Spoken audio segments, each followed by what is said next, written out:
नमस्ते। आज के इस नए विश्लेषण में हम एक बेहद चौंकाने वाले ट्रू क्राइम केस की बात करेंगे।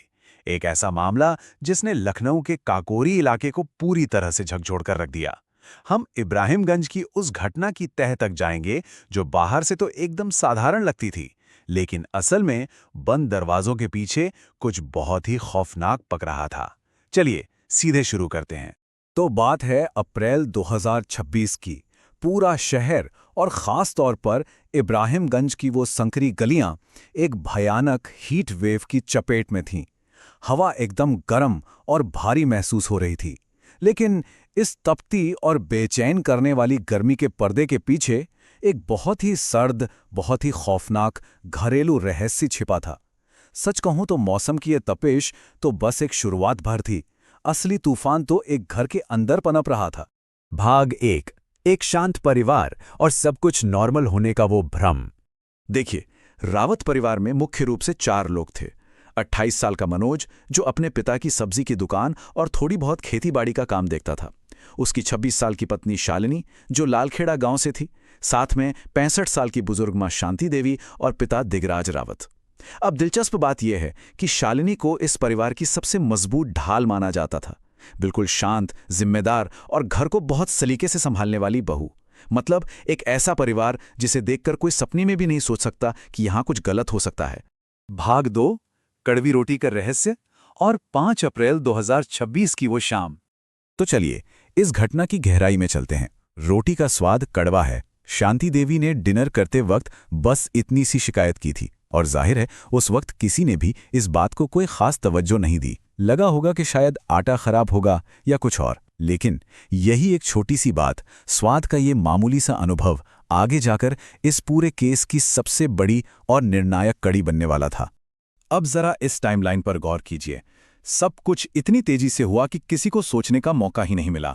5 अप्रैल की शाम को डिनर के ठीक बाद अचानक शांति देवी की तबीयत बिगड़ने लगती है। उन्हें उल्टियां होती हैं, भयानक कमजोरी महसूस होती है।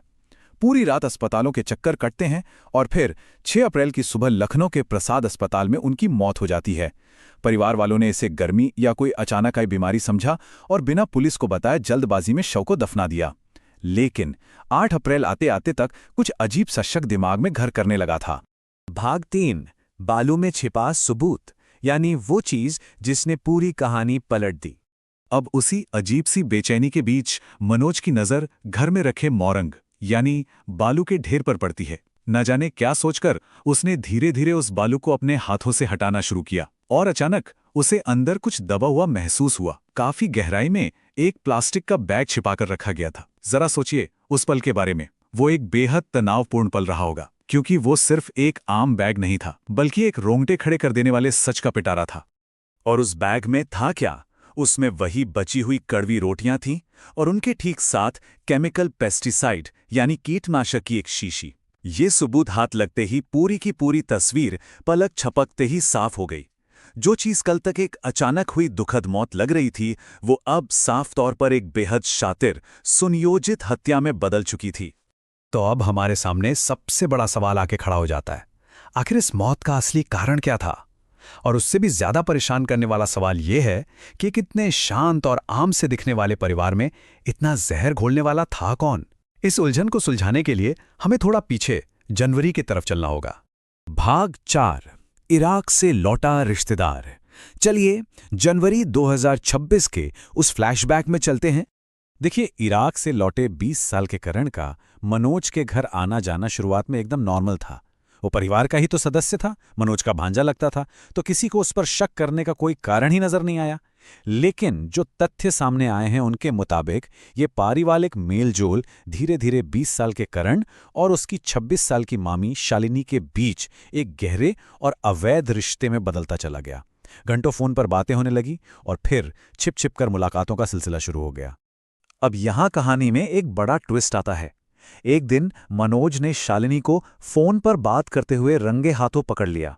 गुस्से में आकर उसने शालिनी का फोन ही तोड़ दिया। मनोज को लगा कि भाई फोन टूट गया, डायरेक्ट कांटेक्ट खत्म, तो बात भी यहीं खत्म हो जाएगी। लेकिन असल में यहीं से चीजें और ज्यादा खतरनाक हो गईं।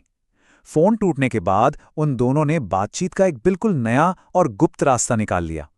करण अब अपने एक चचेरे भाई के फोन के जरिए शालिनी से जुड़ने लगा और बस यहीं से उस खौफनाक साजिश की नींव रखी गई। भाग 5 खौफनाक साजिश का पर्दाफाश। जब गांव की पंचायत बैठी।